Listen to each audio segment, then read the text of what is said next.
देखिए coordination chemistry,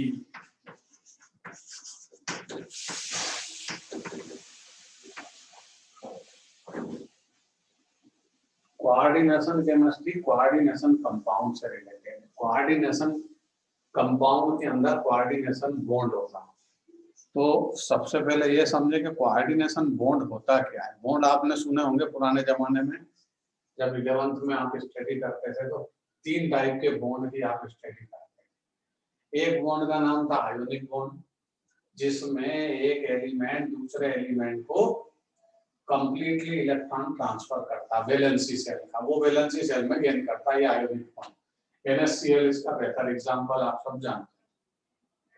बाद में आया कोवेलेंट बॉन्ड।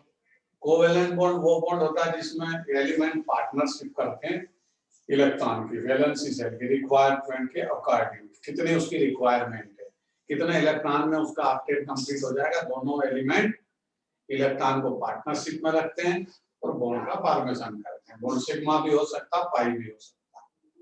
तीसरे टाइप का बॉन्ड जो हमको इस यूनिट में स्टडी करना है, उस बॉन्ड का नाम है कोऑर्डिनेट बॉन्ड। ये स्पेशल टाइप का बॉन्ड है।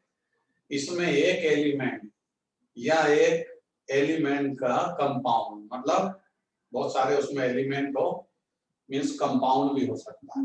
कंपाउंड जिसके पास एक लोन पेयर एक्स्ट्रा, वो अपना लोन पेयर किसी को शिफ्ट करते हैं, दूसरे एलिमेंट जिसको इलेक्ट्रॉन पेयर की रिक्वायरमेंट।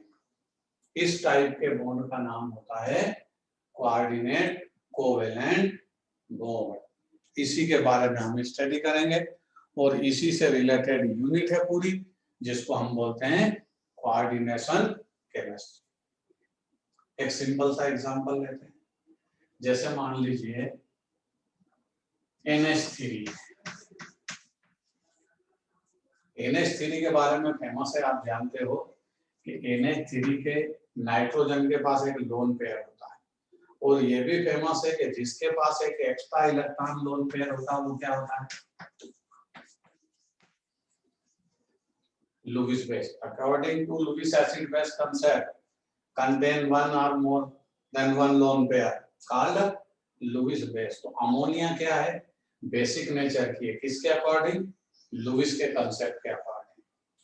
ये अपना लोन, अब इसको हम किससे रिएक्ट करें, सपोज हम किसी मटेरियल से इसको रिएक्ट करें, जैसे हम कहीं से H+ लाएं। H+ कहां से लाओगे, H+ वाटर का भी हो सकता है, H+ HCl का भी हो सकता है, किसी का भी H+ है, अपने को कोई लेना देना नहीं कि ये H+ हम कहां से लाएं।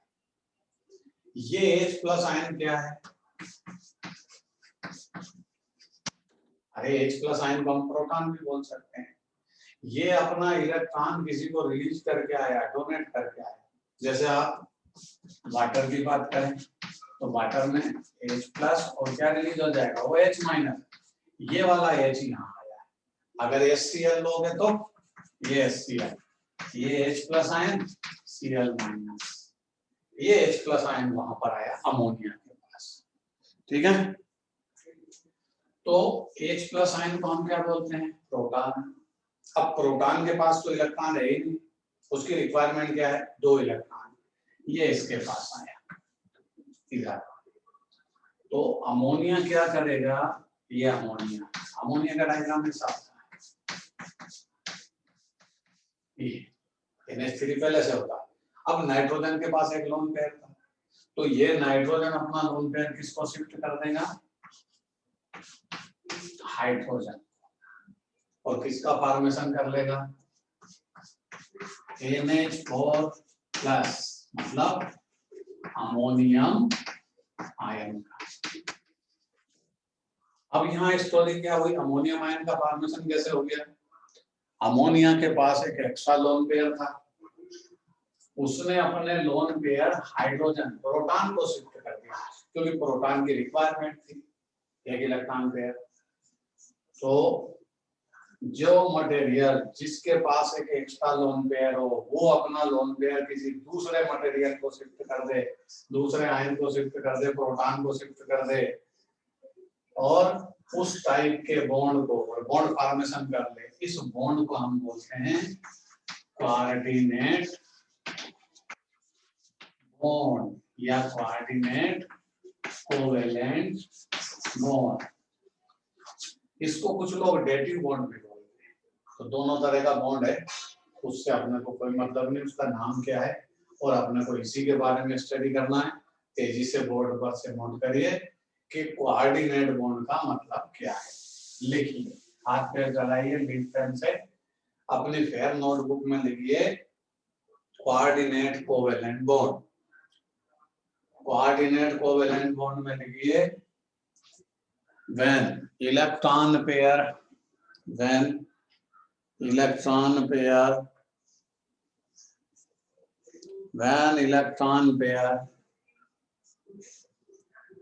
donate to another element and form bond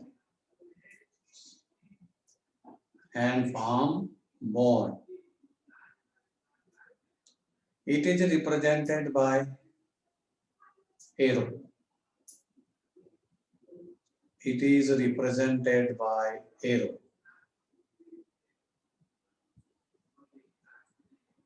आगे लिखिए arrow towards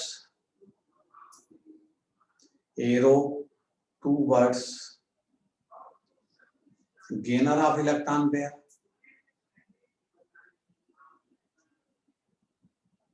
and tail towards donor.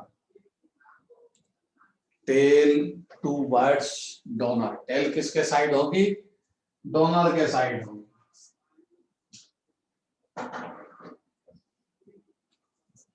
Gainer के साइड कौन होगा? एरो। ठीक है, बोर्ड पर से डायग्राम बना लीजिए। फिर हम इसी बॉन्ड की बात करेंगे, कोऑर्डिनेट कोवेलेंट बॉन्ड और कोऑर्डिनेशन कंपाउंड की स्टडी करेंगे।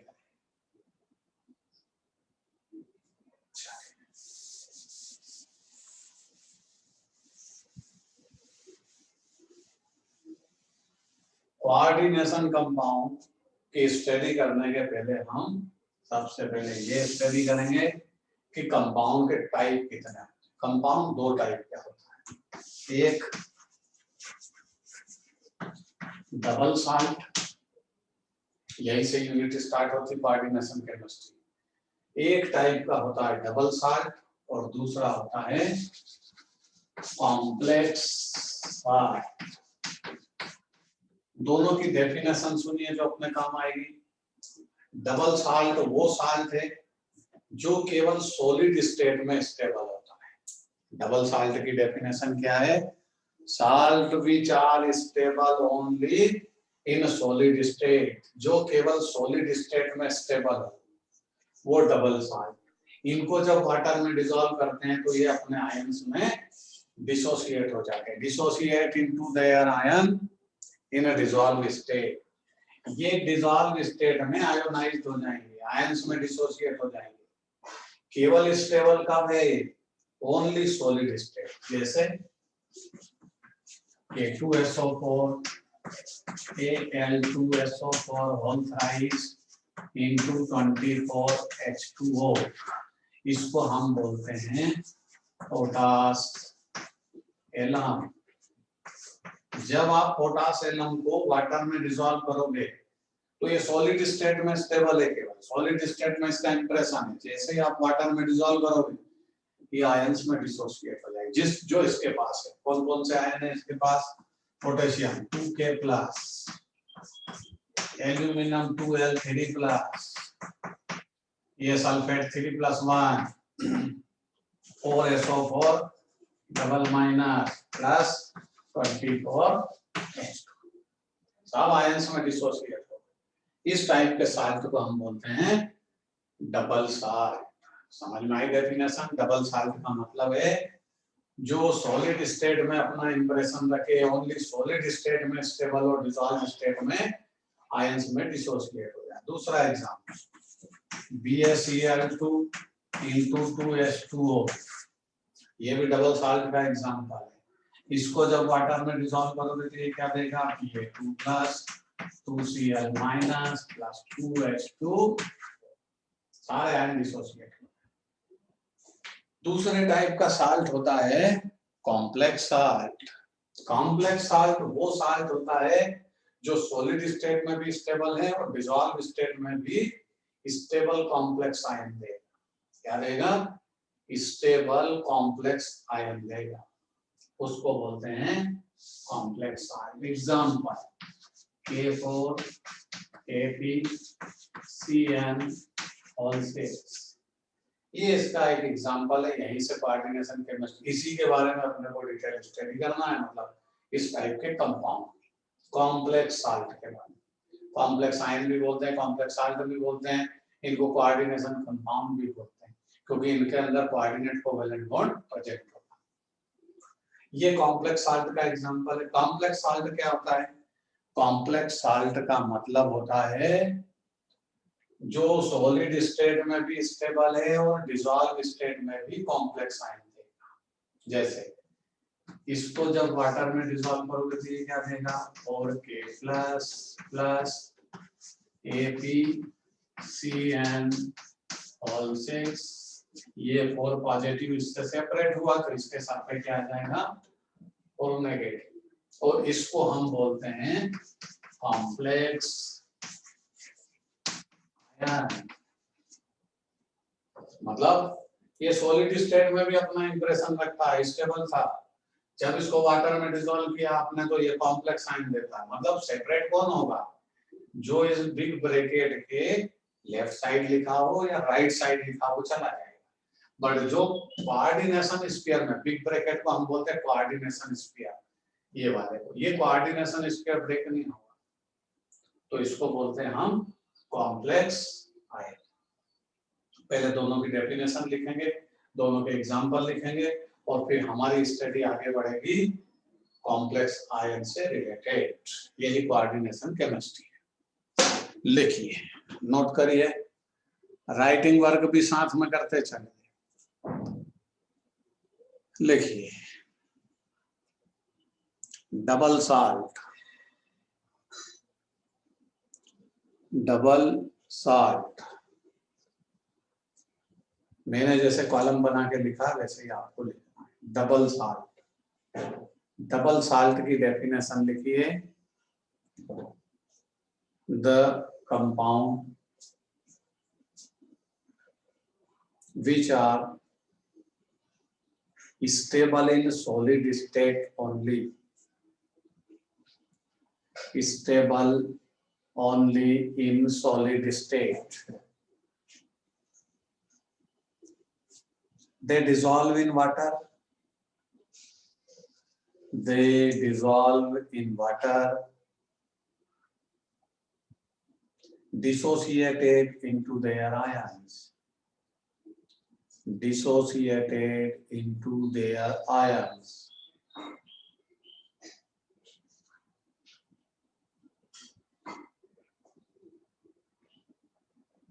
और एग्जाम्पल लिख लीजिए, 2 एग्जाम्पल मैंने लिख रखे हैं। पोटास एलम जिसका नाम है, जिसको आप फिटकरी बोलते हो, इंग्लिश में एलम बोलते हैं, मराठी में इसको तुर्ती बोलते हैं। ठीक है, तुर्ती मीन्स फिटकरी, जिससे हम वाटर की हार्डनेस को रिमूव करते हैं। पोटास एलम, और एक बेरियम क्लोराइड का एग्जाम्पल लिखा। ऐसे बहुत सारे कंपाउंड है, आप पहचानते हो, डेली लाइफ में भी नाम सुने। डबल साल्ट के बहुत सारे example.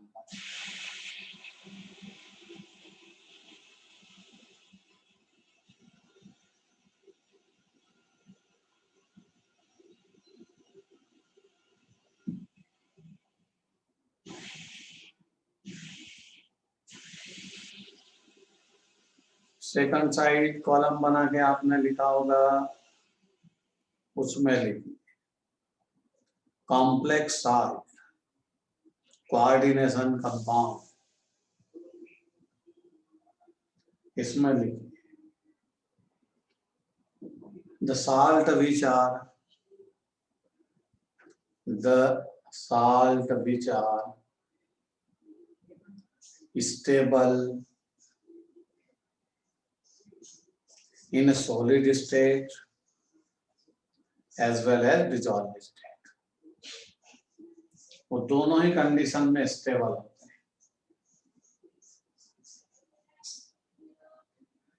They react with water. They react with water. Gives complex ion. Gives complex ion.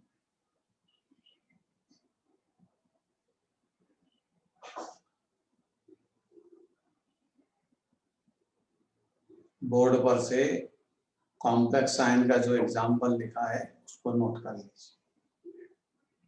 फिर हम कोऑर्डिनेशन कंपाउंड की स्टोरी आगे बढ़ाएंगे. लिखने की स्पीड तेज रखिए.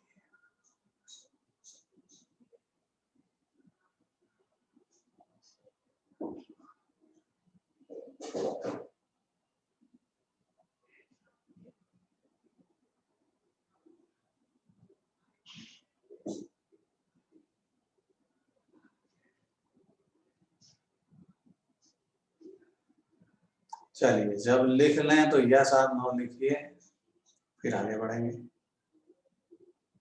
कोई भी एक दो स्टूडेंट लिख दीजिए इसमें. चलिए, नोट कर लिया. एक ही ने बोला है लेकिन अभी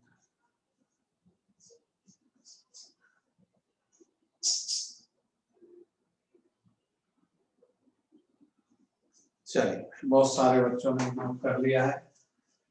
अब हम अगली कहानी इसकी आगे बढ़ाएंगे. हमें अब डबल साल्ट से कोई लेना देना नहीं, क्योंकि डबल साल्ट हमारा सिलेबस नहीं. हमें कॉम्प्लेक्स आयन की स्टडी करना, कॉम्प्लेक्स कंपाउंड की स्टडी करना, कोऑर्डिनेशन कंपाउंड की स्टडी करना, इसकी बात करेंगे. और इसकी बात करेंगे तो इसका एग्जांपल लिखा रहने देते हैं, क्योंकि ये एग्जांपल में फिर से आएगा. तो अगला हेडिंग होगा types of complex. Complex ion कितने टाइप के होते हैं, मतलब कॉम्प्लेक्स कंपाउंड कितने टाइप के होते हैं. तो ये होंगे चार्ज के बेस पे 3 टाइप के होंगे. कॉम्प्लेक्स आयन किसको बोलते हैं? कॉम्प्लेक्स आयन उसको बोलते हैं जो बिग ब्रैकेट के अंदर लिखा होता है.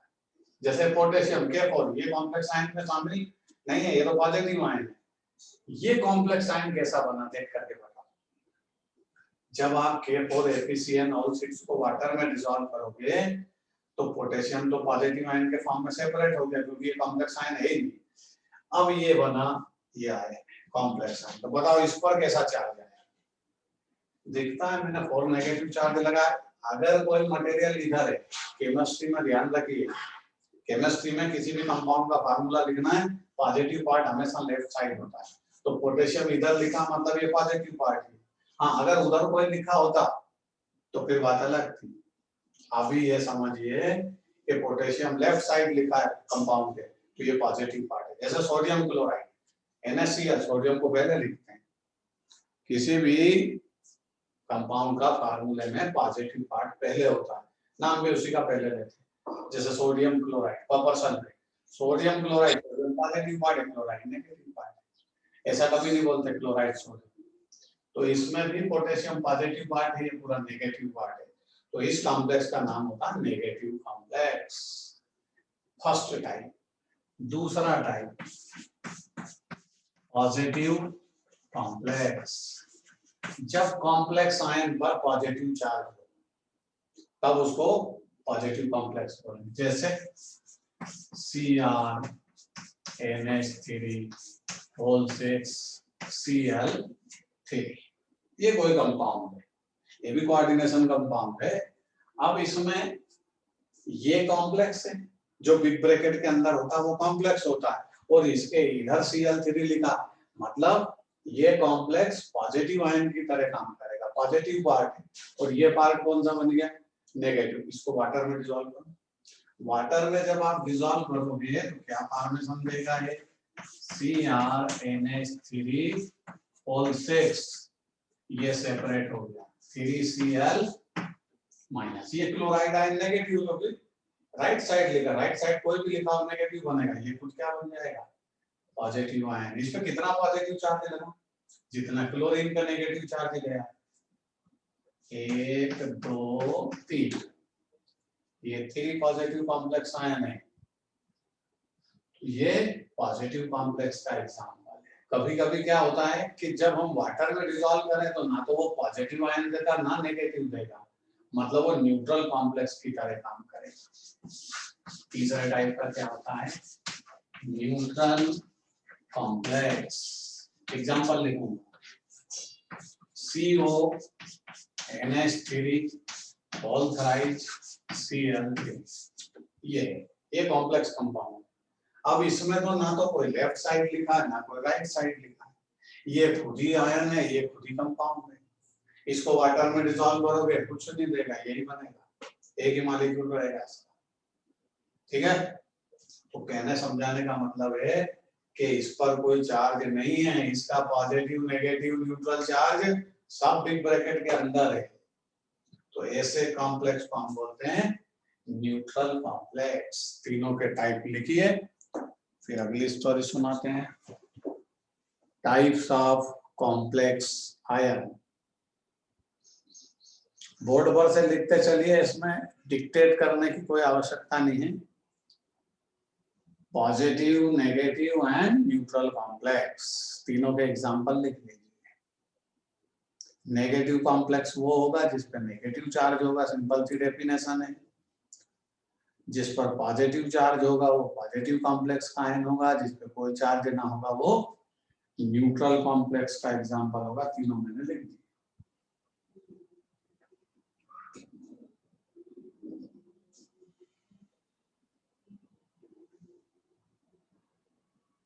चलिए, जब नोट कर लें, यस और नो लिखिए। आवाज आ रही है सबको बढ़िया? ये कौन है भाई, आकाश?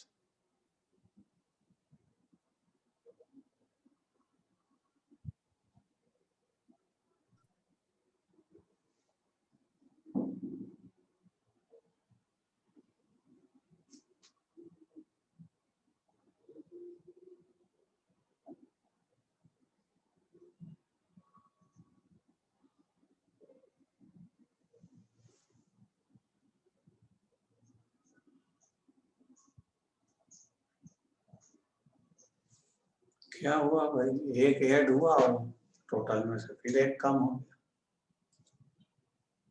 गया। 22 होना था, 20 रह गया, मतलब एक आया और साथ में लेके चला गया दूसरे को।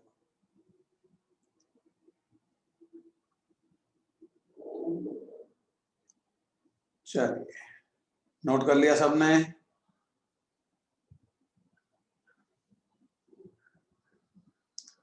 हाँ ना बोलते रहिए।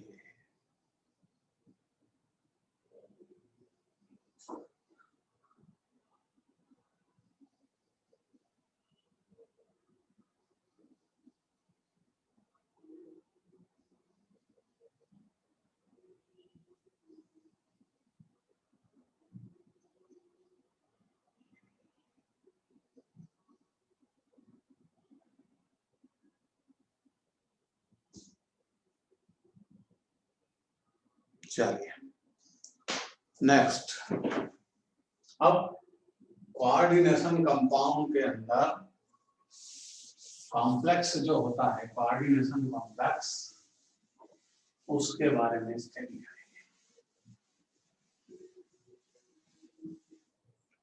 तो यहाँ पर कॉम्प्लेक्स की ज्योमेट्री क्या है, कॉम्प्लेक्स कैसा होगा, और कॉम्प्लेक्स में कौन कौन, जैसे अभी आपने लिखा K4APCN6, जब आप इसको वाटर में डिसॉल्व करोगे तो कौन सा आयन देगा, ये APCN6 और माइनस ऐसा आयन देगा, जिसको हम बोलते हैं नेगेटिव कॉम्प्लेक्स। कॉम्प्लेक्स नेगेटिव हो चाहे पॉजिटिव हो, उससे कोई फर्क नहीं पड़ना है। अब हम इसकी स्टडी करेंगे कि इसमें कौन कौन होता है। सबसे पहले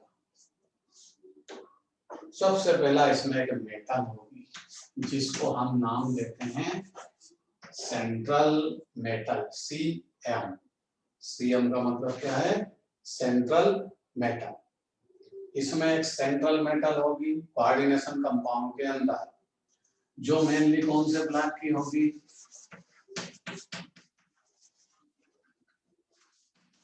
डी ब्लॉक एलिमेंट की होगी। क्यों होगी?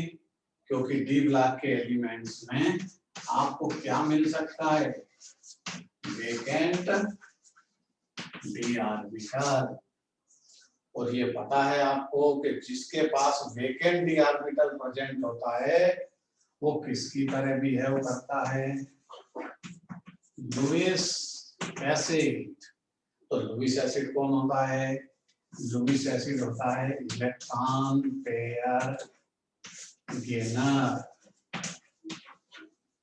हमारी बात, कोऑर्डिनेशन कंपाउंड के अंदर एक सेंट्रल मेटल होती है जो डी ब्लॉक की होती है, और डी ब्लॉक की जो मेटल होगी वो सेंट्रल मेटल की तरह बिहेव करेगी क्योंकि उसके अंदर वेकेंट डी ऑर्बिटल प्रेजेंट होते हैं। और ये फेमस है लुईस एसिड बेस कांसेप्ट से कि जिसके पास वेकेंट डी ऑर्बिटल प्रेजेंट होता है, लुईस के अकॉर्डिंग वो एसिड होता है, मतलब इलेक्ट्रॉन पेयर को गेन करने की टेंडेंसी रखता है क्योंकि इसके पास वेकेंट डी ऑर्बिटल है। क्लियर? आगे बढ़ते। ये दूसरा पार्ट जिसे हम बोलते हैं लिगेंड्स। क्या बोलते हैं इसको? लिगेंड्स। लिगेंड क्यों बोला? नाम है केमिस्ट्री में। लिगेंड के पास क्या होते हैं? लिगेंड्स के पास होते हैं लोन पेयर, और ये लिगेंड्स लोन पेयर रखेगा तो लुईस क्या बोलेगा इसको? Lewis base. जिसके पास एक्स्ट्रा इलेक्ट्रॉन लोन पेयर होते हैं, एक्स्ट्रा पेयर होता है इलेक्ट्रॉन का, उसी को तो लुईस ने बेस बोला। इसका मतलब कोऑर्डिनेशन कंपाउंड क्या है? कोऑर्डिनेशन कंपाउंड लुईस एसिड और लुईस बेस का पेयर है, कॉम्बिनेशन है लुईस एसिड और लुईस बेस का। क्योंकि सेंट्रल मेटल के पास वेकेंट डी ऑर्बिटल है तो वो लुईस एसिड की तरह बिहेव करेगी, मतलब इलेक्ट्रॉन पेयर को गेन करेगी। और ये जो लिगेंड है जो इससे आकर के अटैच हुआ है कोऑर्डिनेशन बॉन्ड के थ्रू, कोऑर्डिनेशन कोवेलेंट बॉन्ड के थ्रू, अपने लोन पेयर इसको डोनेट करता है, और अपने लोन पेयर डोनेट करेगा तो इसका नाम रखते हैं लिगेंड। और लिगेंड के पास क्या होते हैं? Lone pair. इसके कारण वो लुईस बेस की तरह काम करता है। मतलब coordination compound actually Lewis acid और लुईस बेस का पेयर होता है। अब इनमें बॉन्ड कैसे फॉर्मेशन होते हैं समझिए।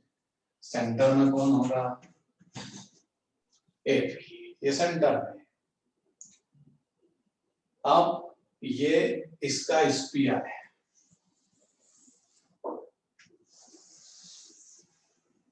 इसको क्या बोलते हैं? Coordination sphere. ये पूरा कोऑर्डिनेशन स्फीयर है जहां पर कितने इससे अटैच होंगे। साइड में डायग्राम बना लेते हैं इसको जरा, यहां बनाते हैं। ये आयरन एक, ये इसका कोऑर्डिनेशन स्फीयर, इसके सराउंडिंग स्पेस का एरिया है।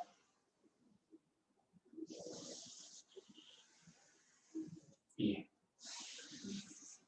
इस एरिया को हम क्या बोलते हैं? Coordination sphere. अब इस कोऑर्डिनेशन स्फीयर में सेंट्रल मेटल है तो सेंटर में होगा। आयरन है, कितने लिगेंड इससे अटैच है? लोन पेयर इनकमिंग वाला जो लोन पेयर लेकर के आता है उसको हम लिगेंड के नाम से जानते हैं। कितने आए साइनाइड? 6। तो 6 लोन पेयर इसके सराउंडिंग स्पेस में साइनाइड रखे। 1 2 3 4, ये 5 साइनाइड और ये 6। ऑक्टाहेड्रल ज्योमेट्री बनाएगा, क्यों? कि ये चारों साइनाइड तो ऐसे सेम प्लेन में होंगे। एक ही प्लेन में, सेम प्लेन, और ये कहाँ होगा अप और ये कहाँ होगा डाउन। इस तरह ये जो एरो वाला बॉन्ड है इसको ही हम बोलते हैं coordinate covalent bond. Iron Lewis acid की तरह काम करता है क्योंकि इलेक्ट्रॉन पेयर गेनर है, लिगेंड ने लोन पेयर का डोनेशन किया और कोऑर्डिनेट कोवेलेंट बॉन्ड का फॉर्मेशन करते हैं। इसका मतलब कोऑर्डिनेशन कंपाउंड लुईस एसिड और लुईस बेस का पेयर है। डायग्राम बना लीजिए, तो सारी चीजें लिखिए, फिर हम अगले स्टेप में चलेंगे, लिगेंड के बारे में बात करेंगे। तो सेंट्रल मेटल तो एक ही टाइप की होगी, बट लिगेंड के डिफरेंट डिफरेंट टाइप होते हैं, तो वहां पर अगली स्टडी होगी टाइप्स ऑफ लिगेंड। लिखिए, डायग्राम बनाइए।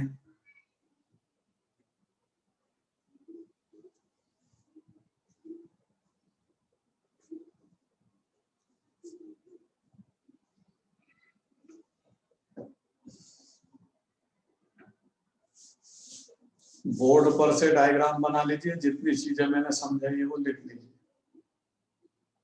सेंट्रल मेटल किसकी तरह बिहेव करेगी, लुईस एसिड, और लिगेंड जो लोन पेयर लेकर के आता है वो किसकी तरह बिहेव करेगा, लुईस बेस, और कोऑर्डिनेट कोवेलेंट बॉन्ड के थ्रू ही अटैच होते हैं।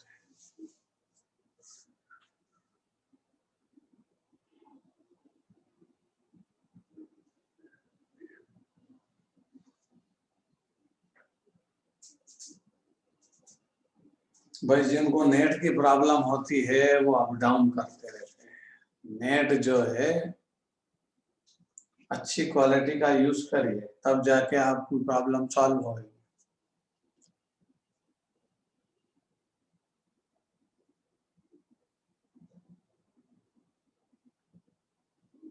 चलिए, जब बोर्ड पर से डायग्राम वगैरह जो मैंने कंसेप्ट समझाए नोट कर लें, तो यस और नो बोलिए। ये आकाश हर बार पल में आता पल में जाता है, कौन सी कंपनी का नेट यूज करता है?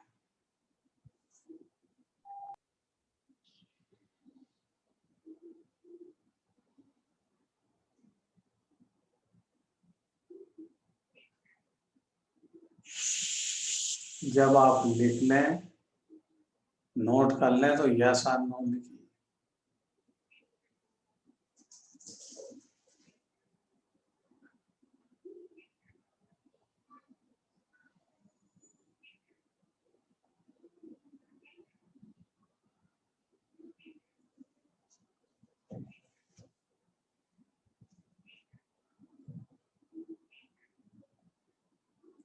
चलिए भाई, श्रावणी ने लिखा है तो ये तो पहले का लिखा है।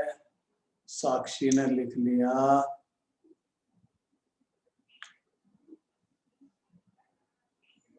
भोसले ने लिख लिया, और कौन लिख चुका है भाई? चलिए, अदिति ने लिख लिया, मतलब सब ने लिख लिया। आगे बढ़ते हैं। अब यूनिट आगे बढ़ेगी यहां से। अब कोऑर्डिनेशन कंपाउंड के अंदर हम स्टडी करेंगे टाइप्स ऑफ लिगेंड। हेडिंग लिखिए, टाइप्स ऑफ लिगेंड।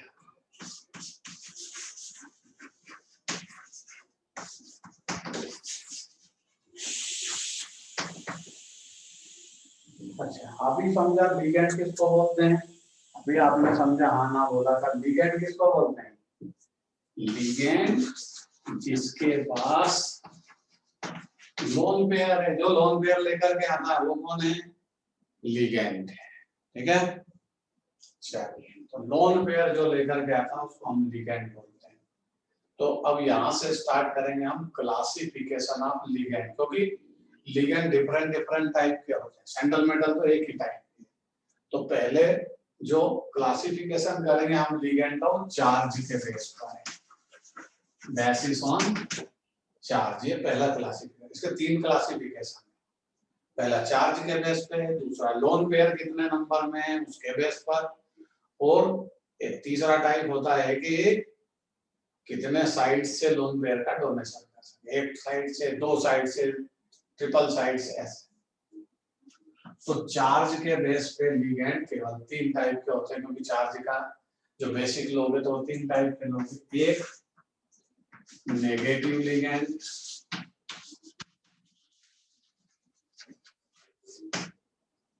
पहला टाइप होता है नेगेटिव लिगेंड जिस पर नेगेटिव चार्ज हो, जैसे Cn minus, OH minus, SO4 double minus, C2O4 double minus, ये सब नेगेटिव लिगेंड है क्योंकि इन पर चार्ज नेगेटिव होता है। बट ये ध्यान रखिए, चाहे नेगेटिव चार्ज है लेकिन ये लोन पेयर लेकर के आएंगे तब लिगेंड कहलाएंगे।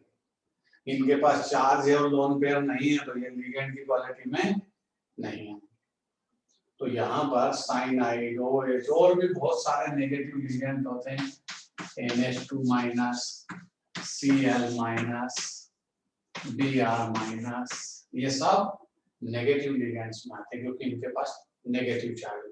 लोन पेयर कितने हैं अभी इससे कोई लेना देना नहीं। दूसरा जो क्लासिफिकेशन आएगा वो पॉजिटिव लिगेंड्स। पॉजिटिव लिगेंड्स अपने को एक ही काम आता है जिसका नाम है NO प्लस, इसको बोलते हैं नाइट्रोसोनियम। इसका सफिक्स क्या है? इयम। नाम तो इसका नाइट्रोसो है, बाकी सफिक्स इयम लगा तो नाइट्रोसोनियम बन जाता है। जब IUPAC सिस्टम में आप नेमिंग करेंगे तो NO प्लस का नाम नाइट्रोसोनियम रखते हैं। ये एक पॉजिटिव लिगेंड है, बट इसके पास लोन पेयर होगा। नंबर 3, तीसरे टाइप का लिगेंड होता है न्यूट्रल लिगेंड। न्यूट्रल लिगेंड्स वो होते हैं जिनके पास कोई चार्ज नहीं होता, जैसे NH3, वाटर, कार्बोनिल, EN और ड्राइज। ये चारों लिगेंड न्यूट्रल लिगेंड है। इसका नाम अमोनिया, बट इस यूनिट में AMMIN, अमाइन इसको नाम रखेंगे क्योंकि यहाँ अमोनिया नहीं बोलेंगे, ये कोऑर्डिनेशन केमिस्ट्री। ये वाटर, इसको एक्वा बोलेंगे, ये कार्बोनिल और ये इथिलीन डाई अमीन। इस तरह कितने टाइप के लिगेंड हुए? 3 टाइप के। तो पहले इस क्लासिफिकेशन को नोट करिए, फिर हम दूसरा क्लासिफिकेशन करेंगे जिसमें लोन पेयर के बेस पर क्लासिफिकेशन होगा।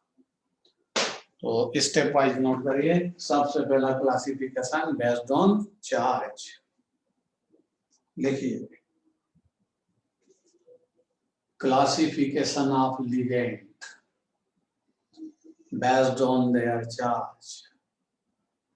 Number 1, negative ligands. पहला टाइप क्या होगा? Negative ligands.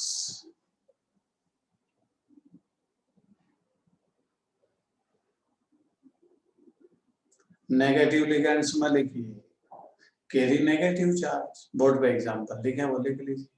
नाम तो इनके आते रहेंगे, जब आप IUPAC सिस्टम में अभी जाएंगे तब इनके सबके नाम आ जाएंगे क्या लिखते हैं।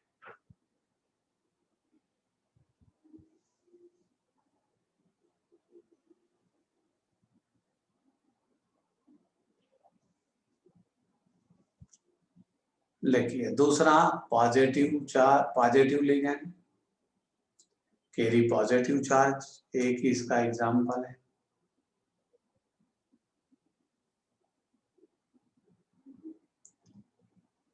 Number 3, neutral ligand. Neutral ligand में आता है अमोनिया, वाटर, कार्बोनिल और EN और ट्वाइस, इथिलीन डाइअमीन इसको बोलते हैं।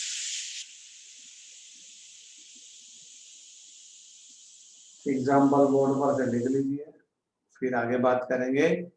सेकंड क्लासिफिकेशन, 1 मिनट का आपके पास टाइम है, नोट करिए।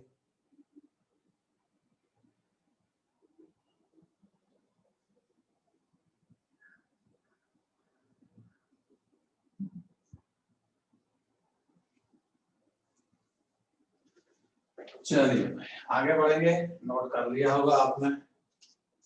अब ये तो चार्ज के बेस पर क्लासिफिकेशन है। अभी लिगेंड दो टाइप के और होते हैं, दो क्लासिफिकेशन और है।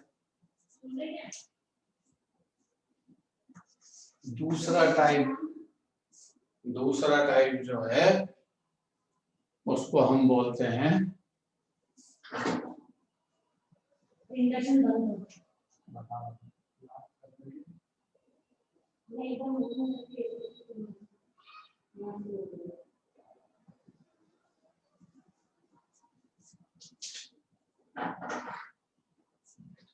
लिगेंड के जो क्लासिफिकेशन है सेकंड टाइप का, उसमें हम किसके बेस पर, नंबर ऑफ लोन पेयर के बेस पर क्लासिफिकेशन। अगर किसी लिगेंड के पास एक लिगेंड उसी को बोलेंगे जो लोन पेयर लेकर के आता है, ध्यान रखिए। अब अगर मान लीजिए कोई एक लोन पेयर लेकर के आया तो उसको क्या बोलेंगे, मोनोडेंटेट।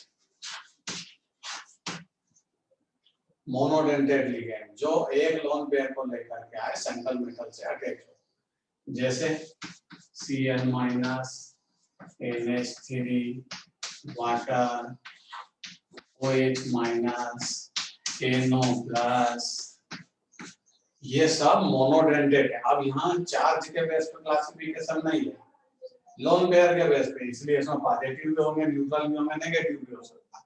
जैसे Cn माइनस नेगेटिव लिगेंड है बट एक लोन पेयर लेकर के आता है।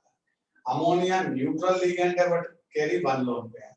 वाटर न्यूट्रल है but contain one lone pair. इसी तरह कार्बोनिल भी न्यूट्रल है बट एक लोन पेयर लेकर के आता है। तो ये मोनोडेंटेट लिगेंड। दूसरे टाइप के होते हैं बाइडेंटेट लिगेंड, ये पहला टाइप। दूसरा टाइप कैसा होता है, बाइडेंटेट लिगेंड। बाइडेंटेट लिगेंड वो होता है जिसके पास दो लोन पेयर। इसके दो एग्जांपल लिखता हूं। एक तो ऐसा बोलते हैं इथिलीन डाइअमीन, और दूसरे का नाम है C2O4 डबल माइनस। दोनों के नाम बताऊंगा। इसका पूरा नाम है इथिलीन डाइअमीन, इसको ऐसे ही लिखते हैं EN होल ट्वाइस। इसके पास दो लोन पेयर होते हैं और होल ट्वाइस है इसलिए इसका सफिक्स बिस होता है, BIS। देखिए diagram, CH2 CH2 ethylene डाइअमीन NH2 और इधर भी क्या रहेगा NH। लोन पेयर कहाँ है, लोन पेयर कार्बन पे थोड़ी नाइट्रोजन पे होती है। एक ये लोन पेयर है, एक ये लोन पेयर है। तो ये कैसा हुआ, बाइडेंटेट लिगेंड है। ये किसी भी सेंट्रल मेटल को एक अकेला दो लोन पेयर का डोनेशन करेगा, एक ये वाला एक ये वाला। इसका नाम है ऑक्सलेट आयन। और इसको लिखते कैसे हैं, OX। जैसे इथिलीन डाइअमीन को क्या लिखते हैं, EN होल ट्वाइस, ऐसे उसको लिखते हैं OX होल ट्वाइस। मतलब वो दो है, दो लोन पेयर लेकर के आए। डायग्राम क्या होगा, ये कार्बन ऑक्सीजन डबल बॉन्ड से अटैच, ये सिंगल बॉन्ड से अटैच, ये लोन पेयर का डोनेशन करेगा। ये डबल बॉन्ड से, ये सिंगल बॉन्ड से, ये लोन पेयर का डोनेशन करेगा। एक ऑक्सीजन के पास दो लोन पेयर होते हैं लेकिन लोन पेयर वो दो डोनेट नहीं करेगी, सिंगल लोन पेयर डोनेट करेगी। और जो सिंगल बॉन्ड से अटैच है वो लोन पेयर का डोनेशन करती है। तो ये है ऑक्सलेट आयन जो बाइडेंटेट लिगेंड की तरह काम करता है। डायग्राम मैंने बना दिया। तीसरा टाइप होता है हेक्साडेंटेट। पॉलीडेंटेट मतलब जो दो से ज्यादा लोन पेयर का डोनेशन करे। और इसमें फेमस कौन है, EDTA। क्या नाम है उसका, EDTA। पूरा इसका नाम सुनिए, इथिलीन डाइअमीन टेट्रा एसीटेट। फिर से एक बार नाम बोलूंगा, इथिलीन डाइअमीन टेट्रा एसीटेट। यहाँ लिख देता हूँ, इथिलीन डाइअमीन टेट्रा एसीटेट, ये पूरा नाम। अब डायग्राम बनाइए, इथिलीन तो ऐसा ही बनेगा, ये बन गया CH2 CH, ये बन गया इथिलीन। डाइअमीन, दो अमीन है, एक एन और एक एन इथाइल। अब डाइअमीन है, उसके साथ टेट्रा एसीटेट अटैच है, मतलब हाइड्रोजन गए तो यहाँ कौन लग जाएगा CH3 COO, इधर कौन लग जाएगा CH3 C डबल, यहाँ ले लीजिए डबल O, ये O, ये लोन पेयर का डोनेशन करेगा, ये लोन पेयर, नाइट्रोजन के पास एक लोन पेयर होता है, ये डोनेशन करेगा। कितने लोन पेयर का डोनेशन किया इसने, 1 2 3। अभी डायग्राम कंप्लीट नहीं हुआ, इधर चलिए। इस नाइट्रोजन के पास जैसे इधर दो एसीटेट ग्रुप थे, इस पर भी एसीटेट ग्रुप होंगे, COO CH3, ठीक है। इस पर भी COO CH3। तो एक लोन पेयर ये ऑक्सीजन डोनेट करेगी, एक ये डोनेट करेगी, एक ये नाइट्रोजन। समझ में आ गया होगा 6 लोन पेयर कहाँ है इसके पास। तो 6 लोन पेयर का जब डोनेशन होता है तो उसको बोलते हैं हेक्साडेंटेट, और उसका एग्जांपल है इथिलीन डाइअमीन टेट्रा एसीटेट। ये नेगेटिव लिगेंड में आता है। कौन से लिगेंड में आता है, नेगेटिव लिगेंड। बोर्ड पर से डायग्राम बना लीजिए, फिर थर्ड वाला क्लासिफिकेशन स्टडी करेंगे। ये सेकंड क्लासिफिकेशन है based on number of lone pair. Note करिए फटाफट, और जब नोट कर लें तो मेरे को बोलिए।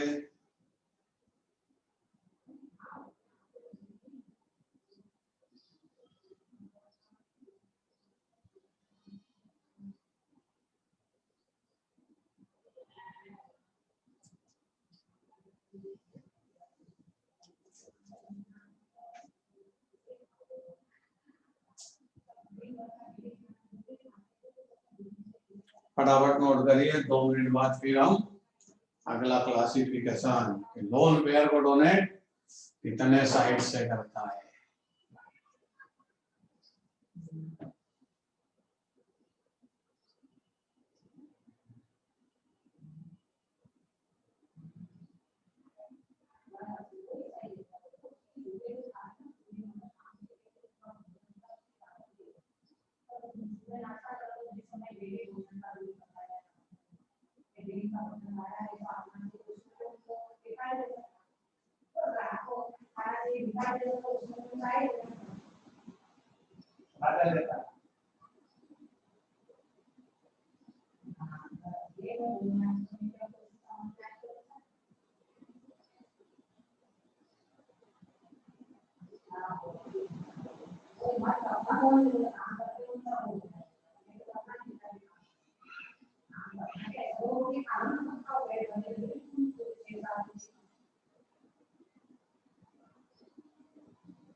चलिए भाई,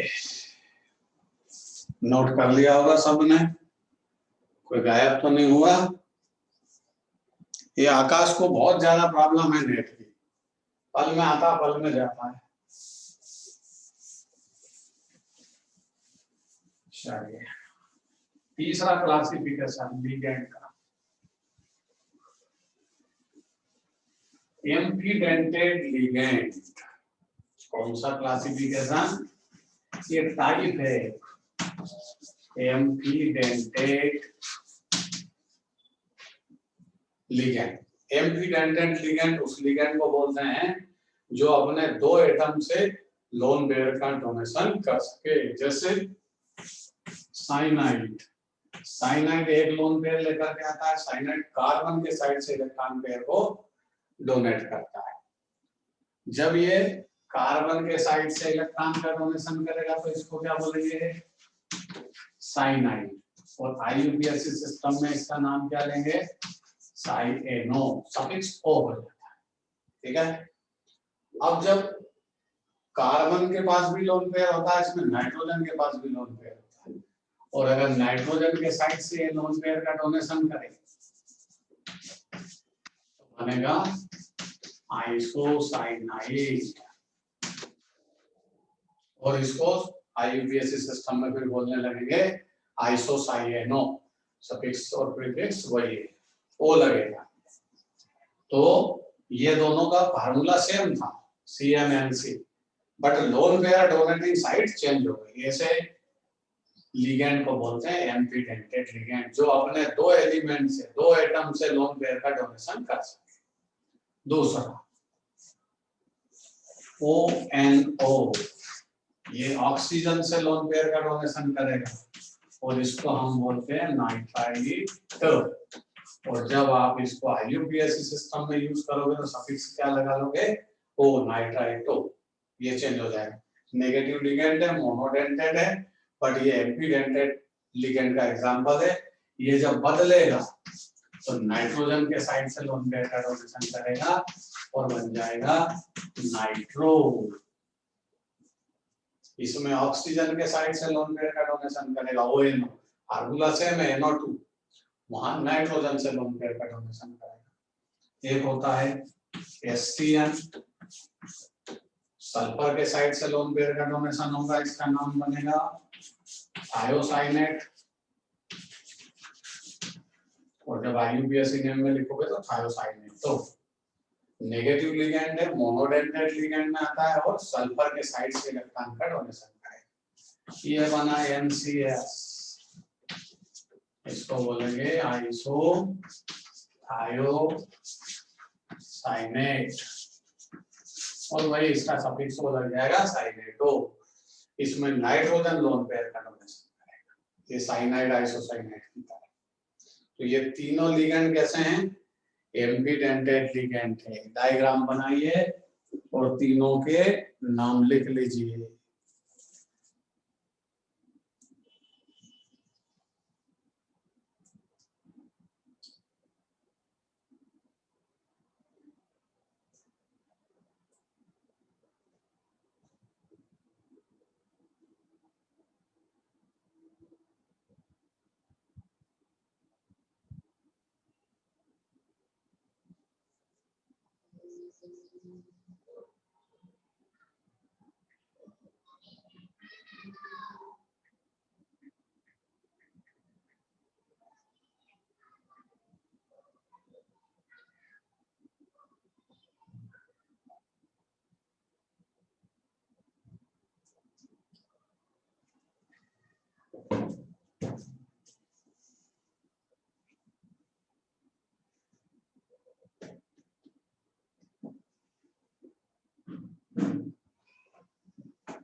जब लिख लें यस और नो लिखिए।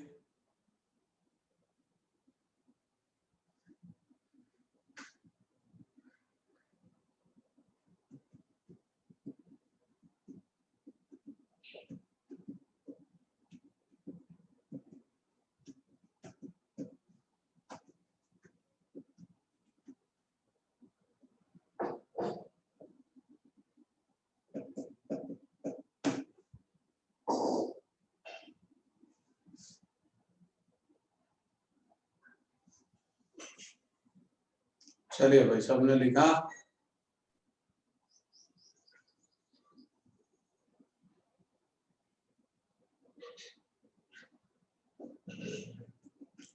क्या हुआ, एक ही का मैसेज आया, लिखा केवल।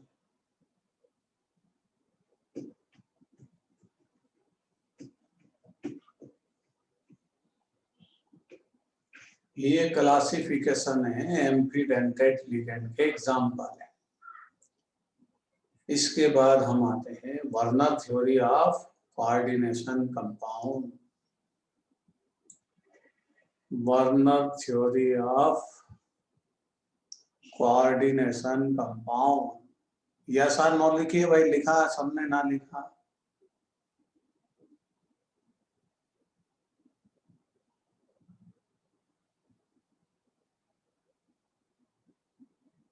चलिए आगे बढ़ेंगे। अगला जिसमें आता है Werner theory of coordination compound.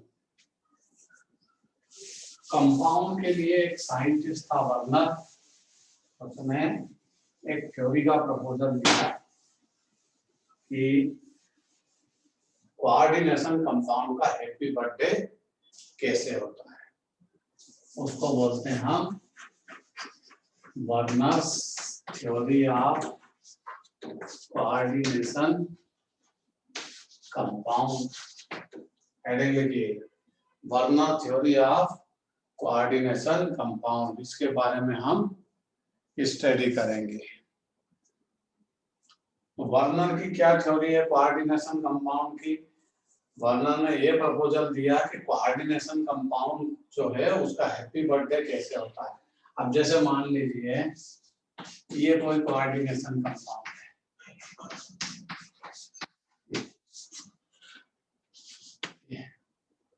ठीक है? इसके बारे में उसने एक्सप्लेन किया, या चलिए इसी से एक्सप्लेन करते हैं। फर्स्ट, कोऑर्डिनेशन कंपाउंड के अंदर जो सेंट्रल मेटल होती है, जो कौन से ब्लॉक का एलिमेंट थी? D block. एक वर्नर का फर्स्ट पॉइंट है कि जो सेंट्रल मेटल होती है, मेनली जो डी ब्लॉक का एलिमेंट है, उसके दो टाइप की वैलेंसी होती है। Means central metal satisfied by two type valencies. एक का नाम primary valency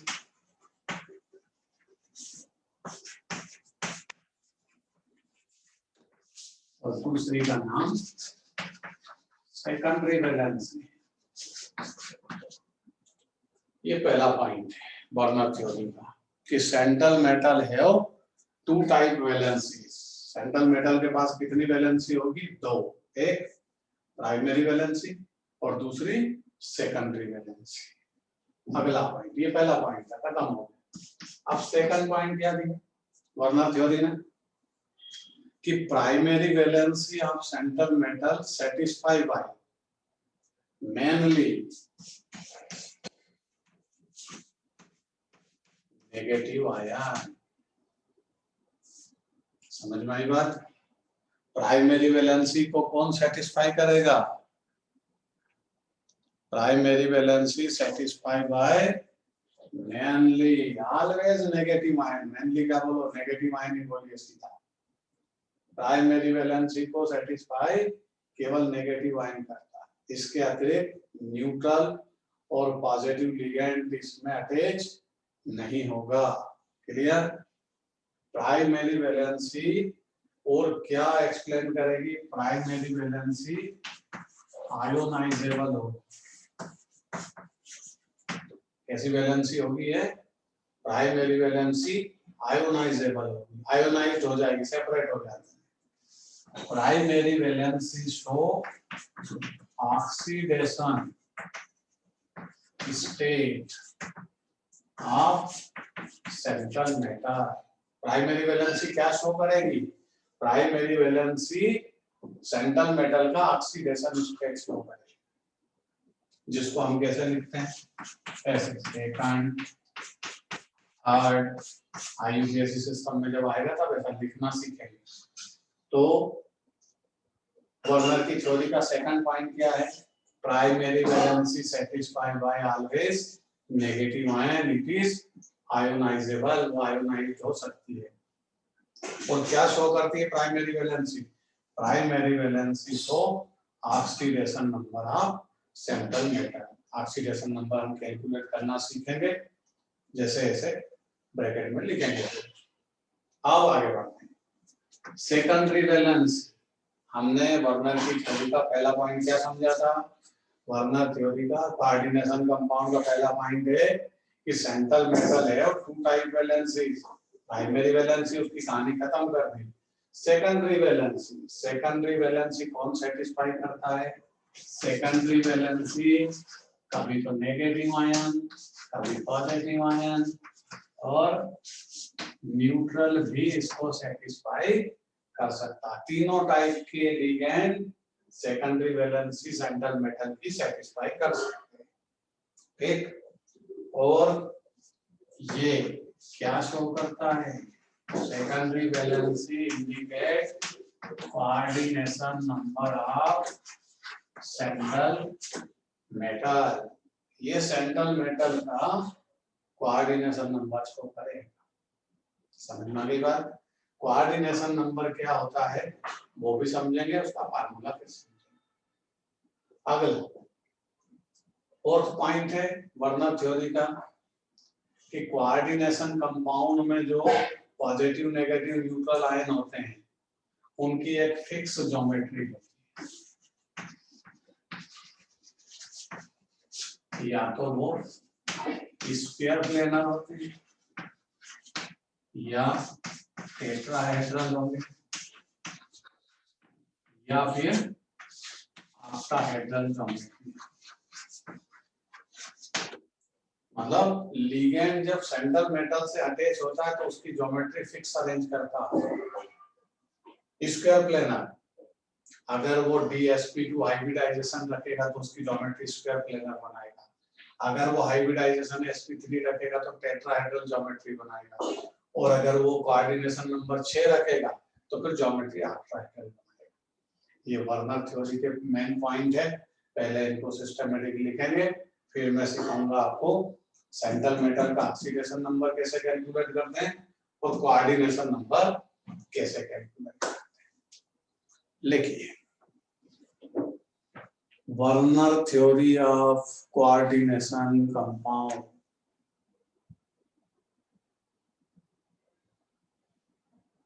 Werner theory of coordination compound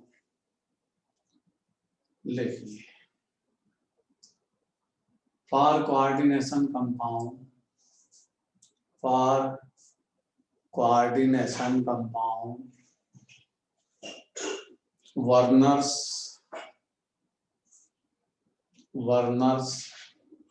proposed a theory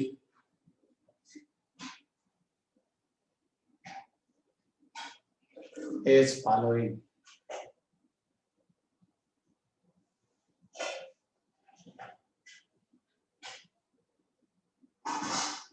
Number 1,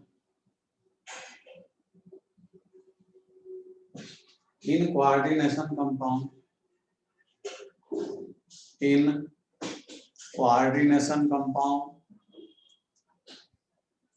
the central metal have two type valencies. Two types valencies.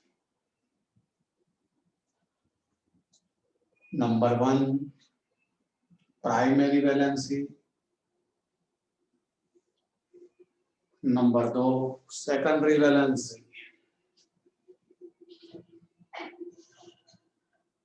अगला point लिखिए, second point. First point सबने लिखा होगा, फिर से वो रिपीट कर देता। In coordination compound, the central metal have two type valencies. First primary valency, second secondary valency. Second point, primary valency of central metal. Primary valency of central metal is satisfied by negative ion only. Primary valency को केवल negative ion ही satisfy करेगा।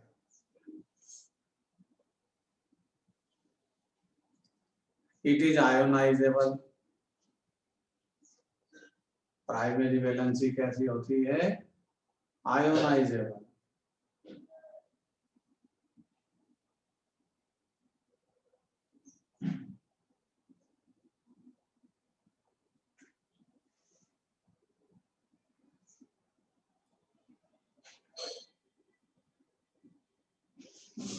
तीसरा point लिखिए, primary valency of central metal. Primary valency of central metal show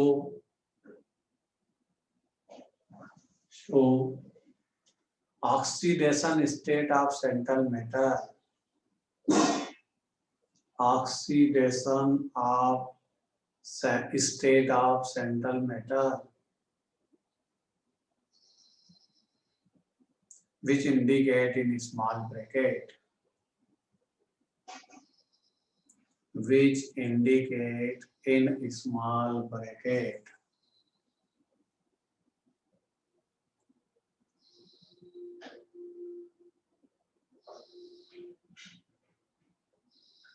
चलिए अगला point लिखिए,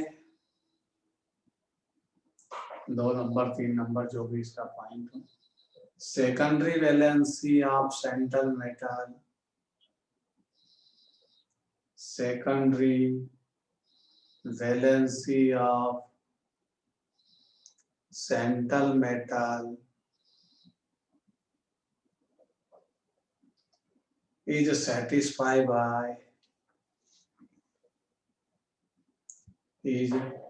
satisfied by negative, positive and neutral ions. Positive, negative and neutral ions. It is non-ionizable. It is non-ionizable.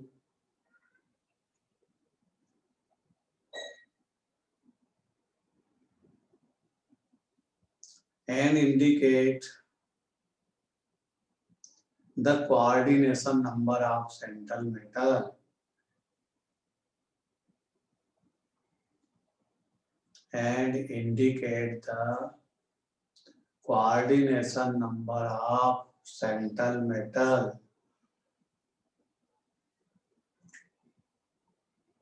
Last point लिखिए,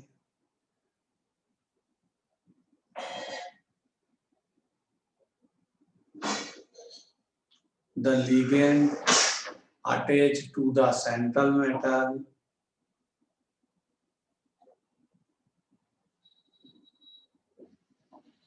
the ligand attached to the central metal by definite geometry. Definite geometry like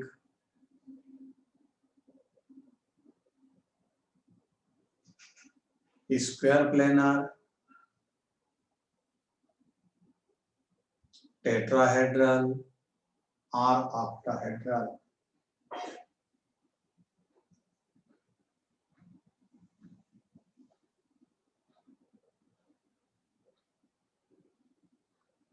एक चलिए last heading की study करेंगे जिसमें oxidation number है और coordination number कैसे पता करेंगे। कैलकुलेशन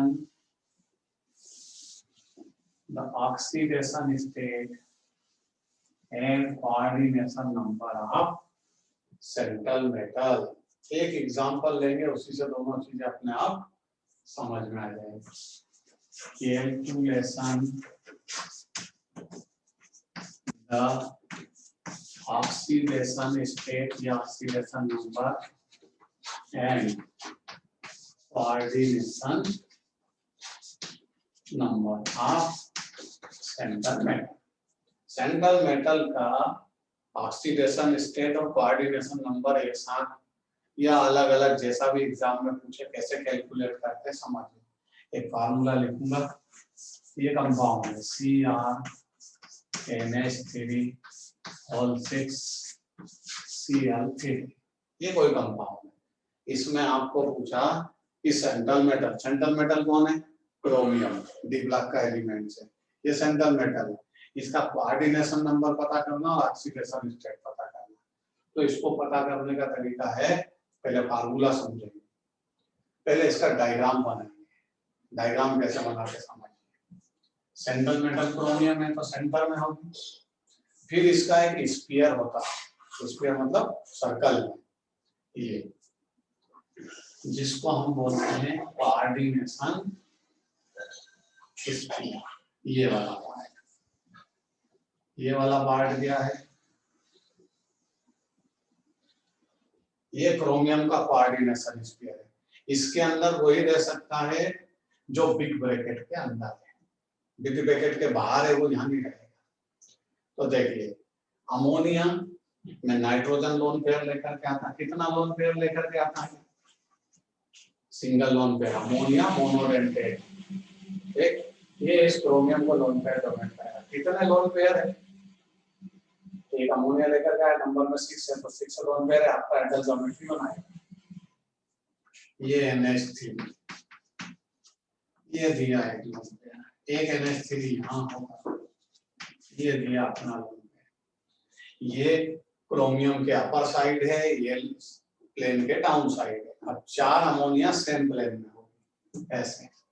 NH3 ये लोन पेयर आया, ये लोन पेयर आया NH3, ये लोन पेयर आया NH3, एक इधर होगा NH3, इसमें लोन पेयर डोनेट किया। ये चारों अमोनिया कैसी है? Same plane. तो ये तो स्क्वायर बना, बट एक अपर साइड रहेगी एक डाउन साइड रहेगी, लेकिन रहेंगे कोऑर्डिनेशन स्फीयर के इनसाइड, बाहर नहीं जाएगा।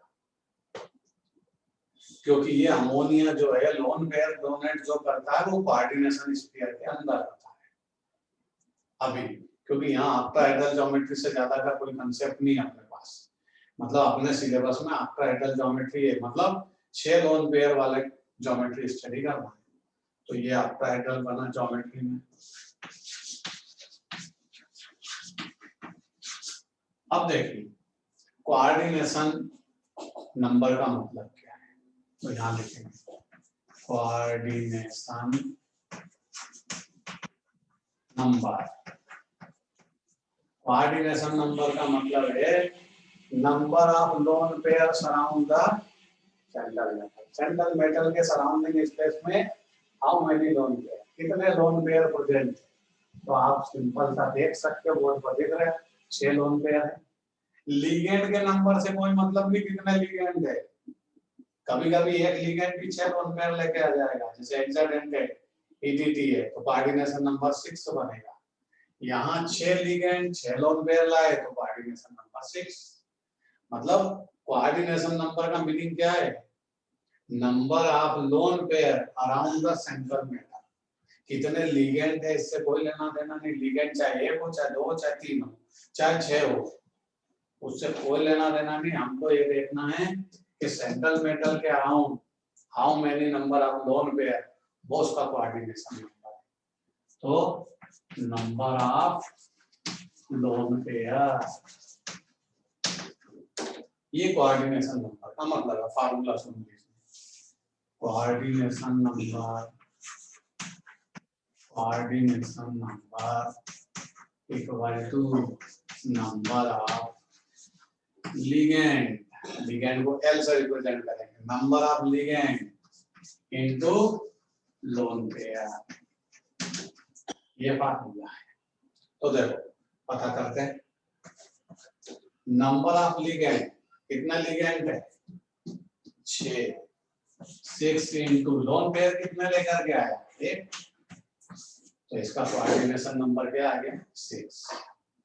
और जो लिगेंड होता है वो कोऑर्डिनेशन स्फीयर के ही अंदर होगा। अब देखो इस कंपाउंड के अंदर 3 क्लोरीन भी है, बट वो तो कोऑर्डिनेशन स्फीयर के बाहर है ना, तो बाहर रहेंगे। कैसे, एक क्लोरीन इधर जाएगा, एक क्लोरीन इधर जाएगा, और शायद एक क्लोरीन इधर आ जाएगा। ये तीनों ट्रायंगल बना के बाहर है कोऑर्डिनेशन स्फीयर के, इनका कोई लेना देना नहीं। हाँ, लेकिन ये ऑक्सीडेशन स्टेट शो करेगा क्योंकि ये आयोनाइजेबल है। ये जब आप वाटर में डिसॉल्व करोगे तो क्या देगा, ऐसे देगा CrNH3O6 3 पॉजिटिव, और यहाँ से कौन चला जाएगा 3Cl माइनस, तो ये आयोनाइजेबल वैलेंसी है, ये प्राइमरी वैलेंसी है, यही ऑक्सीडेशन स्टेट बताएगी। तो ऑक्सीडेशन स्टेट का फार्मूला सुन लीजिए, oxidation state of central metal equal to number of negative ligand, formula ध्यान से सुन लीजिए, नंबर ऑफ नेगेटिव लिगेंड, क्योंकि अमोनिया तो न्यूट्रल है, ये ऑक्सीडेशन स्टेट शो नहीं करेगा, ये कितने भी नंबर में। समझ में आ रही बात, न्यूट्रल और पॉजिटिव आयन ये कभी भी ऑक्सीडेशन स्टेट में काउंट नहीं होंगे। Oxidation state of central metal equal to number of ligand, इसको हटा देते हैं, ऑक्टाहेड्रल को यहाँ फार्मूला बना लेते हैं, ज्योमेट्री पता है आपको, यहाँ क्लोरीन है,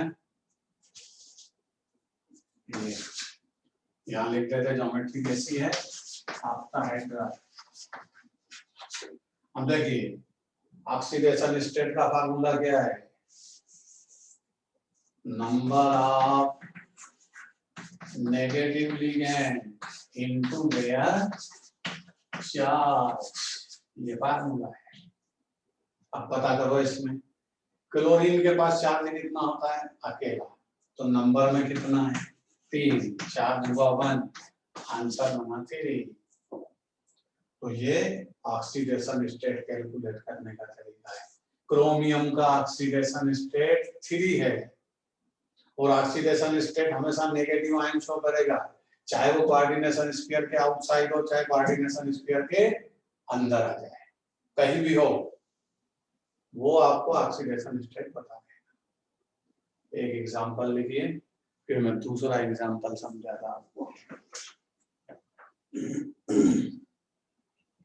बोर्ड पर से नोट कर लीजिए पूरी कहानी, इसमें लिखने की कोई आवश्यकता नहीं है। धीरे धीरे स्टूडेंट भागते जा रहे हैं, कम होते जा रहे हैं। चलिए कोई बात नहीं, जितने हैं उतने पढ़िए। लिखिए स्पीड से, दोनों के फार्मूले लिखिए, फिर एक और एग्जांपल समझाते दूसरा, उसमें क्लियर हो जाएगा।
चलिए आगे बढ़ते हैं।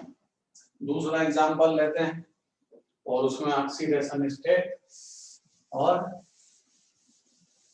कोऑर्डिनेशन नंबर पता करते हैं। जैसे एग्जाम में आपको ऐसा देख दिया CrNH3 होल फॉर Cl2Cl ऐसे लिख दिया। तो क्रोमियम का ऑक्सीडेशन स्टेट भी आपको पता करना है और कोऑर्डिनेशन नंबर भी पता करना है। तो देखिए कोऑर्डिनेशन नंबर फार्मूला क्या है, number of ligand into lone pair. कौन कितने लोन पेयर लेकर के आया उससे मतलब है। अमीन कितने लोन पेयर लेकर के आएगा, एक, बट संख्या में कितना है 4, तो 4 तो ये हो गए, प्लस क्लोरीन कितने लोन पेयर लेकर के आया। ध्यान रखिए क्लोरीन कोऑर्डिनेशन स्फीयर के अंदर आ चुका है और ये मोनोडेंटेड लिगेंड है, एक लोन पेयर लेके आया, संख्या में 2 है, तो इसके नंबर बने 2, टोटल आंसर आ गया 6। जो कोऑर्डिनेशन स्फीयर के अंदर है उसमें देखना पड़ेगा वो कितने नंबर में कितने लोन पेयर लेकर गया। तो क्लोरीन के एक लोन पेयर लेके आता, संख्या में 2, मतलब 2 लोन पेयर तो इसमें दिए, 4 इसमें दिए, इसका कोऑर्डिनेशन नंबर 6। अब चलिए oxidation state, oxidation state of central metal is equal to the number of negative ligand into their charge, ये फार्मूला। ठीक है, तो यहां पर क्या करें, अब इससे तो कोई मतलब नहीं, बट ये तो नेगेटिव है ना, और हमने आपको बोला है ऑक्सीडेशन स्टेट कौन शो करेगा, नेगेटिव लिगेंड, चाहे वो कोऑर्डिनेशन स्फीयर के भीतर हो चाहे बाहर। तो दोनों साइड क्लोरीन मिलाकर कितनी है 3 इनटू 4 डिवाइड इक्वल टू 3। एक एग्जांपल और समझिए, जैसे कोबाल्ट C2O4 ऑल्थराइज, ये ऐसा कंपाउंड है। ठीक है, अब यहां पर ये देखें कि इस पर चार्ज क्या लगा रखा है +3। तो पहले कोबाल्ट का कोऑर्डिनेशन नंबर पता। ऑक्सलेट आयन लिखा हुआ है, ऑक्सलेट बाइडेंटेड, 2 लोन पेयर लेकर के आएगा, संख्या में 3 है, तो टोटल लोन पेयर कितने लाया 6, तो इसका कोऑर्डिनेशन नंबर क्या हो गया 6 कोबाल्ट। ऑक्सीडेशन स्टेट, इस पे जो चार्ज लिखा वो इसका ऑक्सीडेशन स्टेट, पॉजिटिव चार्ज जो लगता है वो ऑक्सीडेशन स्टेट बन जाता है। लिख लीजिए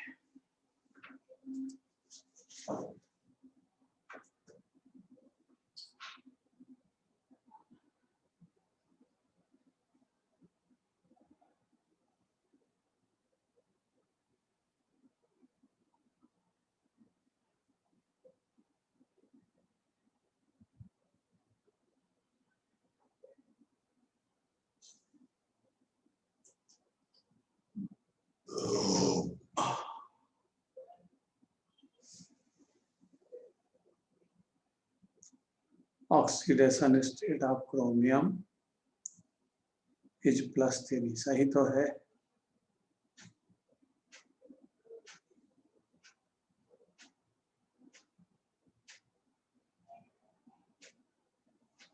+3 इसलिए है कि 2 क्लोरीन कोऑर्डिनेशन स्फीयर के अंदर है, वो लोन पेयर भी डोनेट करती है, मतलब कोऑर्डिनेशन नंबर में भी काउंट होगी और ऑक्सीडेशन स्टेट भी बताएगी। हाँ +3 होगा, सही, ऑक्सीडेशन स्टेट +3 होता है, लेकिन यहाँ पर प्लस माइनस नहीं लिखते हैं, इन ब्रैकेट रोमन लिपि में लिखते हैं।